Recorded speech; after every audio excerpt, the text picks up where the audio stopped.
A paz do Senhor a todos. Eu, Ana Firmino, da mídia digital AD Cidrônio, tenho a honra de receber hoje aqui o pastor Tiago Carvalho, da AD Semeando Vidas Ebenezer. Seja bem-vindo, pastor.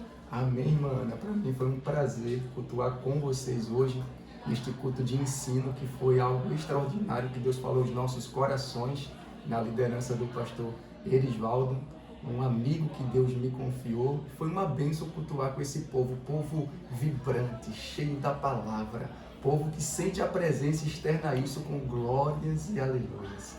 Amém. A passagem hoje foi lida em Gênesis capítulo 30, do versículo 22 e o versículo 23, onde teve como base a história de Raquel. O Senhor começou a sua ministração falando um pouco do que levou Jacó a encontrar Raquel. O Senhor poderia falar da importância desse encontro? Sim, mano.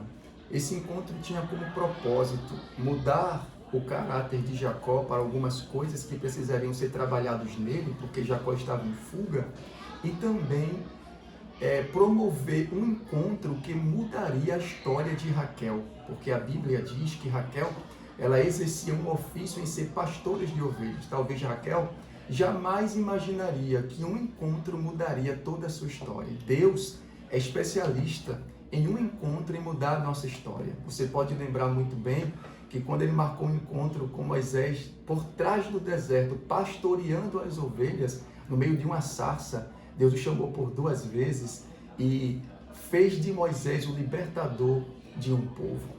Então, trazendo para Jacó, a gente percebe que esse encontro mudaria tanto o caráter de Jacó quanto a história de Raquel.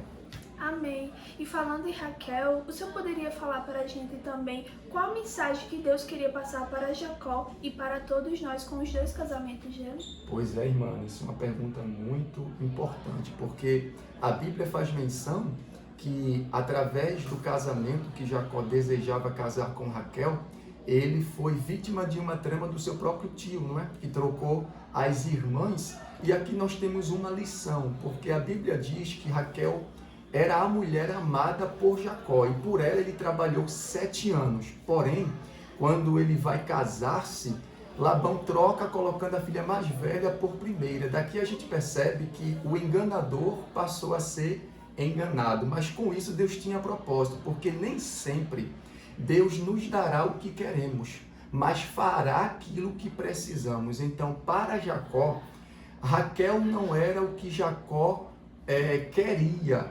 mas Lia era o que Jacó precisava. Vou traduzir novamente. Para Jacó, Lia era o que Jacó precisava. E Raquel era o que Jacó, Deus acrescentaria em um tempo específico. Amém.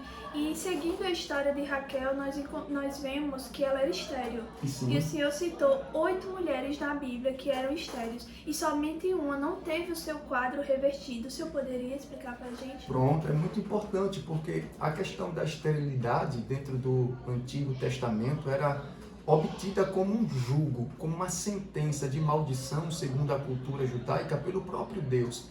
Mas Deus ele permitia que algumas mulheres passassem a ser estéreis porque ele tinha projetos para mudar a ótica humana daquilo que eles desprezavam, porque Deus ele confunde as coisas loucas deste mundo. Porém, a Bíblia vai apresentar 8 mulheres, entre elas Sara, Rebeca, Raquel, a esposa de Manoá, a Sunamita, Isabel e Mical. Dentro dessas 8 mulheres, 7 Deus mudou a história, mas Mical, a única, permaneceu estéril e sem continuidade de história. Por quê? Porque a Bíblia diz que ela zombou do ungido de Deus, que trazia a Arca da Aliança, que estava há muito tempo fora de Jerusalém. E Deus, como sentença, fez ela ficar sem história. Então, tome cuidado, porque tocar no ungido que tem a presença pode fazer você ficar sem história. Amém. E a última, para finalizarmos, o Senhor citou várias vezes uma frase muito importante, que Deus tira para depois acrescentar. E citou muitos exemplos na Bíblia. Você poderia trazer aqui? Sim, mano, com muito prazer. A gente percebe que na declaração de Raquel, antes de Deus mudar a sua história, ela faz 2 declarações. Primeiro, Deus se lembra dela quando ela passa a clamar. Deus a ouve e lhe faz fecunda. E a Bíblia diz que após ela estar no processo de concepção, ela faz uma declaração concernente ao jugo que ela carregava diante da sociedade, dizendo: Deus tirou a minha vergonha. Quando ela concebe, ela dá um nome ao seu filho de José, que significa aquele que acrescenta, aquele que tira da humilhação e aquele que multiplica. Com isso, a gente percebe que após o nascimento, ela faz outra declaração. Ela diz: acrescente o Senhor outro filho.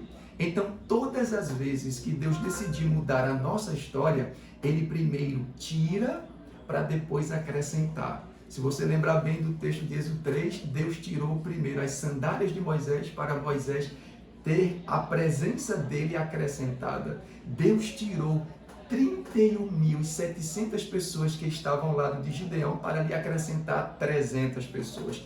Jesus, na casa de Jairo, tirou os zombadores, as carpideiras e todos aqueles que duvidavam do milagre de Jairo para acrescentar Pedro, Tiago e João, pessoas que tinham intimidade com ele. Então, guarde essa palavra. Quando Deus decidir mudar a sua vida, Ele vai fazer como fez com Sara e Abraão. Ele disse: Abraão, a tua mulher não se chamará mais Sarai, mas Sara. Deus tirou uma letra. E a Abrão, Deus acrescentou um A. Se você observar o significado, Sarai significa minha princesa, mas Sara significa princesa.